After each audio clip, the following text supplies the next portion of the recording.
শ্রুতি, এটা কিন্তু আমার বোনের সারা জীবনের ব্যাপার। তুই ঠান্ডা মাথায় সিদ্ধান্ত নিয়ে আমাকে জানাস, ঠিক আছে? তোর খুশিতেই আমি খুশি।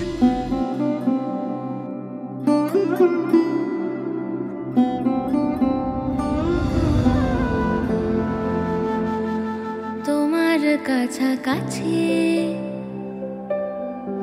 আদর রেখে আসি,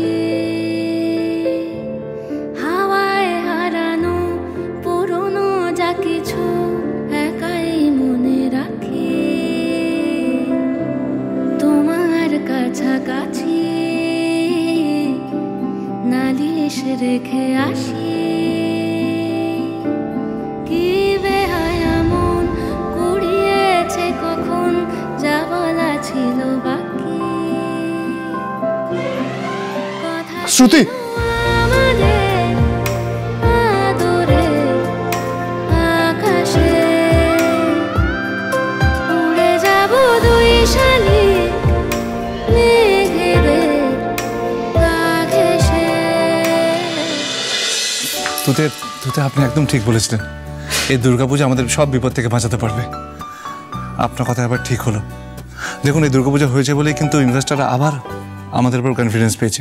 আর দেখুন, শ্রুতির জন্য ভালো একটা সম্বন্ধ পেয়ে গেলাম, তাই না? রঙ্গনবাবু, সবটাই একটু তাড়াহুড়ো হয়ে যাচ্ছে না? মানে এই যে মিস্টার ঘোষাল বললেন যে ওনার ছেলের সাথে শ্রুতির বিয়ে দিলে তাহলে উনি আমাদের কোম্পানির পাশে দাঁড়াবেন, সেটা কি কখনো হয় নাকি? মানে আমাদের কোম্পানিটাকে দাঁড় করানোর জন্য কিছু টাকার জন্য আপনারা মেয়েটার জীবনের এত বড় একটা সিদ্ধান্ত নিয়ে নিচ্ছেন? দেখুন, শ্রুতি আমার বোন। এই শ্রুতি, ঋষিকা, সৃজিতা এরা আমার প্রাণের থেকেও প্রিয়। আমি ওর উপর কোনো সিদ্ধান্ত চাপিয়ে দেবো না। দেখুন, শ্রুতিকে একটা প্রস্তাব দেওয়া হয়েছে, রাজি হলে ভালো, না হলেও ভালো। আমি ওর খুশি আনন্দ স্যাক্রিফাইস হতে দেবো না তুতে। আপনি একদম চিন্তা করবেন না। কি হলো, কি ভাবছেন? কিছু না। বলুন না কি ভাবছেন। আপনি কিছু একটা লুকাচ্ছেন। রঙ্গনবাবু, আমার সবটাই গোলমাল লাগছে।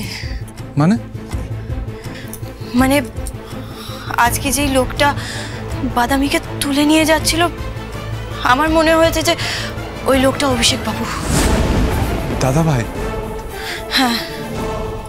আপনি দাদা ভাইকে দেখেছেন? না, আমি মুখটা দেখিনি, কিন্তু আমি চোখ দুটো দেখতে পেয়েছি। ওই চোখ দুটো দেখে আমার মনে হয়েছে যে ওটা অভিষেক দাদা বাবুই। কিন্তু দাদা ভাই তো লকআপে।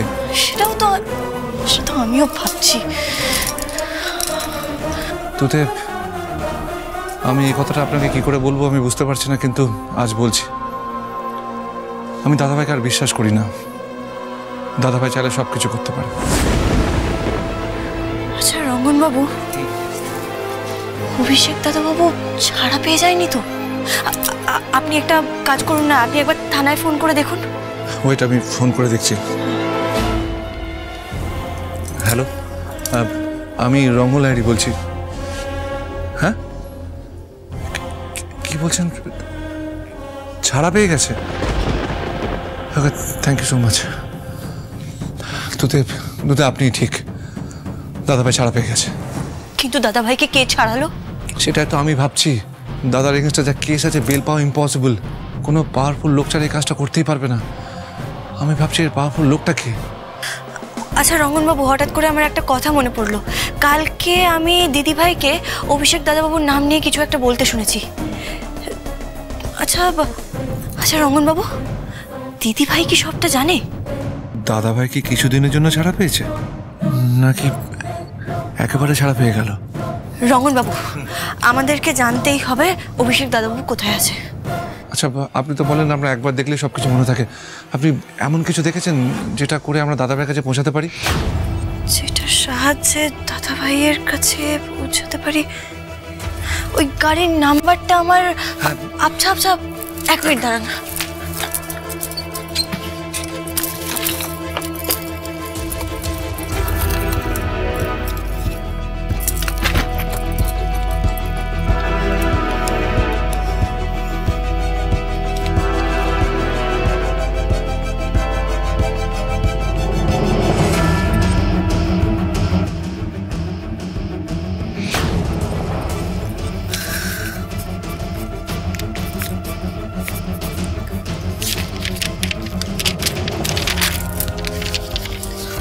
রঙ্গনবাবু, এই দেখুন, আমার মনে হয় সেই দিন বাদামিকে যেই গাড়িটাতে নিয়ে যাওয়া হচ্ছিল সেই গাড়িটার নম্বরটা এরকমই ছিল।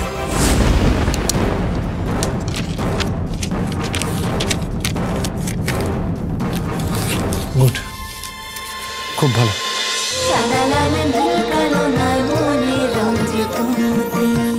স্টার জলসার প্রিয় শো দেখার জন্য সাবস্ক্রাইব করুন আমাদের ইউটিউব চ্যানেলে এবং আপডেটেড থাকার জন্য প্রেস করুন বেল আইকন। চলো চলো চলো চলো পাল্টাই।